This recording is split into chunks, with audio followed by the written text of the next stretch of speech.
Assalamualaikum warahmatullahi wabarakatuh. Perkenalkan, nama saya Azizah Hurinisa Radianisya dari Fakultas Teknik Program Studi Teknologi Pangan dengan NPM 2530204142. Di sini saya akan mempresentasikan sedikit materi yang sudah saya siapkan. Di Indonesia memiliki 4 pilar negara, yaitu 1. Undang-Undang Dasar, kedua, Pancasila, ketiga, Bhinneka Tunggal Ika, dan keempat, NKRI.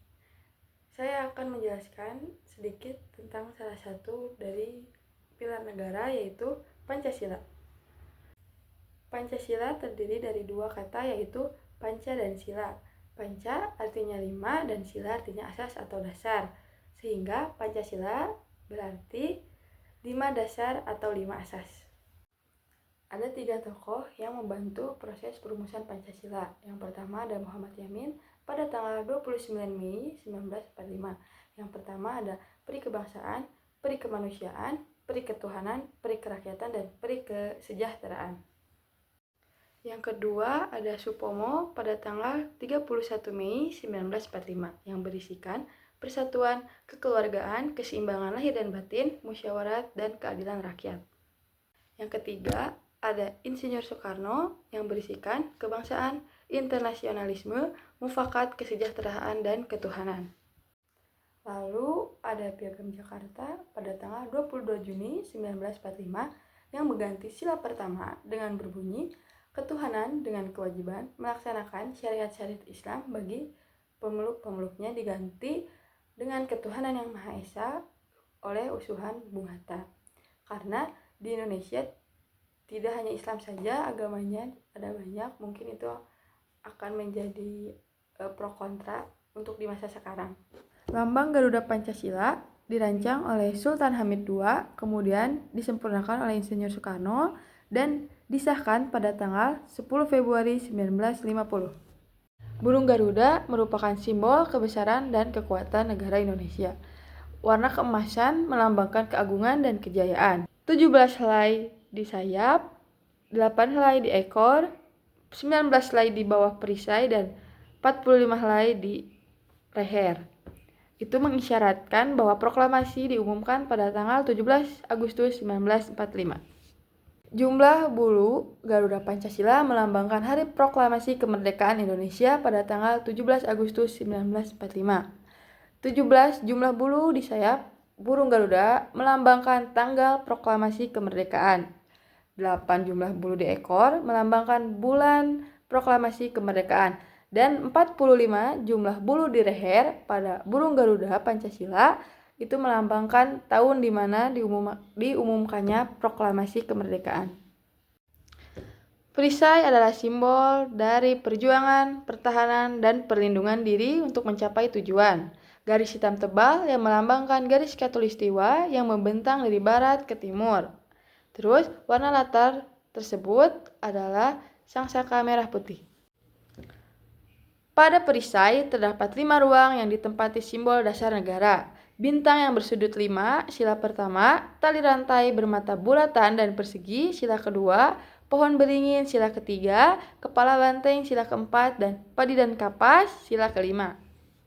Kedua cakar Garuda Pancasila mencekram sehelai pita putih yang bertuliskan Bhinneka Tunggal Ika yang dikutip dari kitab Kakawin Sutasoma karya Empu Tantular yang artinya walaupun berbeda-beda tetap satu. Jadi kita walaupun berbeda-beda agama, suku bangsa, kulit, atau apapun itu, kita Indonesia dan itu adalah satu. Mengapa Pancasila dijadikan sebagai dasar negara? Negara tanpa dasar bagaikan rumah tanpa pondasi. Jadi, kalau misalnya negara itu ingin kokoh, pondasinya juga harus kuat agar tidak mudah untuk dipecah belah dan tidak mudah dijajah bangsa lain, tidak mudah runtuh. Sama halnya dengan rumah. Rumah jika ingin si rumah itu kokoh, berarti kita harus pondasinya kuat. Dasar negara merupakan kaki untuk berpijak, di mana kaki tersebut harus kuat dan kokoh. Pancasila mempunyai peran penting dalam pembangunan bangsa Indonesia. Pancasila adalah dasar negara yang menjadi sebuah sumber dari segala sumber hukum yang mengatur seluruh pemerintahan masyarakat wilayah di seluruh Indonesia. Selanjutnya ada arti lambang dari sila-sila tersebut. Ternyata ada artinya loh di balik semuanya. Yang pertama itu kan ada bintang dengan berlatar hitam. Bintang emas dengan perisai hitam ini melambangkan sila pertama, yaitu ketuhanan yang Maha Esa. Bintang emas ini diartikan sebagai cahaya kerohanian bagi setiap manusia. Sedangkan latar belakang berwarna hitam itu melambangkan warna alam atau alam semesta. Jadi kita tuh kayak apa ya, kalau misalnya jadi hitam diterangi oleh agama. Jadi kalau misalnya hidup kita hitam, kalau kita punya agama itu akan cerah. Kita tidak akan melakukan hal-hal yang di luar nalar manusia. Seperti itu. Selanjutnya ada arti dari lambang sila kedua. Seperti yang telah kalian ketahui, sila kedua itu berlambang, ya betul, rantai. Gambar rantai yang disusun atas gelang-gelang kecil itu menandakan hubungan manusia satu sama lain yang saling membantu. Karena seperti yang telah kalian ketahui, manusia adalah makhluk sosial yang tidak bisa berdiri sendiri atau hidup di sendiri, karena kita perlu pertolongan orang lain. Rantai yang terdapat pada sila kedua terdiri atas mata rantai yang berbentuk segi empat dan lingkaran yang saling berkaitan hingga menjadi lingkaran yang besar. Mata rantai segi empat melambangkan laki-laki dan lingkaran melambangkan perempuan, di mana kita harus saling membantu antar sesama manusia. Selanjutnya arti lambang Pancasila sila ketiga. Kalian tahu kan sila ketiga itu apa? Adalah, ya betul, pohon beringin. Pohon beringin ini memiliki akar tunggal panjang yang menunjang pohon besar ini tumbuh. Akar ini tumbuh sampai ke dalam tanah dan menggambarkan kesatuan dan persatuan Indonesia. Pohon beringin juga memiliki akar yang menjalar di mana-mana, yang melambangkan sebagai negara kesatuan yang memiliki latar belakang budaya yang bermacam-macam. Seperti kita, latar budayanya kan bermacam-macam, banyak budaya dari Sabang sampai Merauke, bermacam-macam suku bangsa, agama. Selanjutnya, arti lambang Pancasila sila keempat. Apa ya sila keempat? Betul, kepala banteng. Banteng merupakan lambang dari sila keempat. Banteng digunakan karena banteng merupakan hewan sosial yang suka berkumpul. Seperti halnya musyawarah, yakni orang-orang berdiskusi dan berkumpul.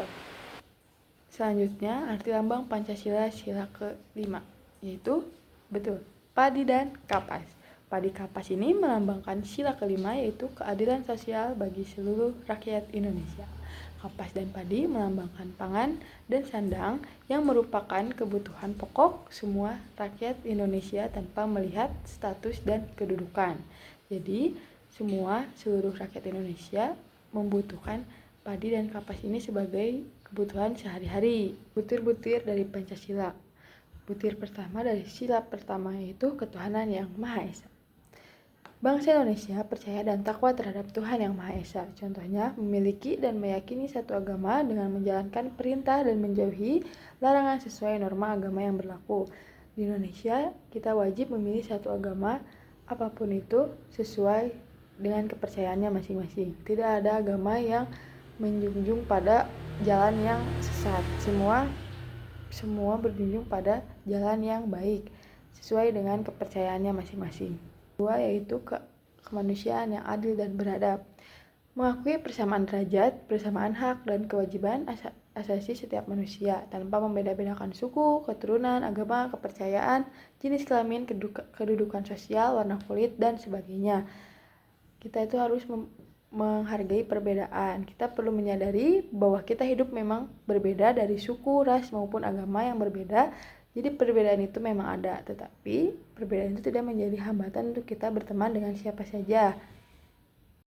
Selanjutnya ada dari sila ketiga yaitu persatuan Indonesia. Mampu menempatkan persatuan, kesatuan serta kepentingan dan keselamatan bangsa dan negara sebagai kepentingan bersama di atas kepentingan pribadi dan golongan. Bila di negara kita ada sesuatu masalah, bukan berarti kita malah pindah negara. Kita perlu berbuat sesuatu yang bisa melakukan agar masalah tersebut terselesaikan. Jadi kita harus menomorsatukan kepentingan negara di atas kepentingan pribadi masing-masing. Selanjutnya ada dari sila keempat, yaitu kerakyatan yang dipimpin oleh hikmat kebijaksanaan dalam permusyawaratan perwakilan. Mengutamakan musyawarah dalam mengambil keputusan untuk kepentingan bersama. Ketika ada perbedaan, kita perlu mengutamakan aspek musyawarah, tidak boleh mau menang sendiri. Dan yang terakhir dari sila kelima, yaitu keadilan sosial bagi seluruh rakyat Indonesia. Mengembangkan perbuatan yang luhur, yang mencerminkan sikap dan suasana kekeluargaan dan kegotong royongan. Wajib hukumnya saling menghormati terhadap sesama manusia untuk tercapainya sikap kekeluargaan. Jadi, Pancasila adalah dasar negara, ideologi, pedoman hidup, kepribadian, dan pemersatu bangsa. Kedudukan Pancasila sangat penting dalam seluruh aspek kehidupan berbangsa dan bernegara. Sekian dari saya materi yang bisa saya sampaikan. Mohon maaf jika ada kesalahan atau kata-kata yang kurang bagus. Mohon maaf. Assalamualaikum warahmatullahi wabarakatuh.